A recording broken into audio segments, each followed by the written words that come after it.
আসসালামু আলাইকুম everyone, welcome to Phys by noob.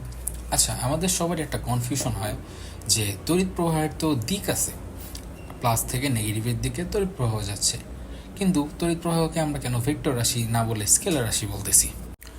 তো ধরি আমাদের এই সার্কিটে তড়িৎ প্রবাহ হচ্ছে 5 অ্যাম্পিয়ার। তো 5 অ্যাম্পিয়ার তড়িৎ প্রবাহ পজিটিভ থেকে পুরো সার্কিট ঘুরে নেগেটিভে আসবে। বাট কখনো কি আমরা 5 অ্যাম্পিয়ারকে কোনো ভেক্টর সাইন দিয়ে প্রকাশ করি বলে মনে পড়ে? হুম, মনে তো পড়ে না। তো আমরা যখন তড়িৎ প্রবাহ আই লিখি, আমরা লিখি I is equal to 5 ampere, and সেটা হয় একটা স্কেলার রাশি। তো এর রিজনটা কি? তো এর কারণ হচ্ছে আমরা একটা তারের বাম দিক থেকে এই দিকে আসতেছে 5 অ্যাম্পিয়ার, আর অপোজিট ডাইরেকশন থেকে আসতেছে 3 অ্যাম্পিয়ার। তো ব্যাপার হচ্ছে যে মধ্যবিন্দুতে যদি আমরা তড়িৎ প্রবাহ হিসাব করি, আর তড়িৎ প্রবাহ যদি ভেক্টর রাশি হতো, তখন আমরা এই জায়গাটায় ভেক্টরের যোজন বিধি অনুযায়ী আমরা কি মান পেতাম? আমরা মান পেতাম 5 - 3 = 2 অ্যাম্পিয়ার, তাই না? বাট আদৌ কি আমরা পাই? আমরা পাই না।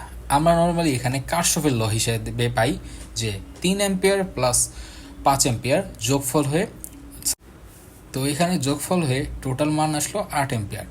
তো আদৌ যদি তড়িৎ প্রবাহ ভেক্টর রাশি হতো, তাহলে কি 8 অ্যাম্পিয়ার আসতো? আসতো না, আসতো বরং 2 অ্যাম্পিয়ার।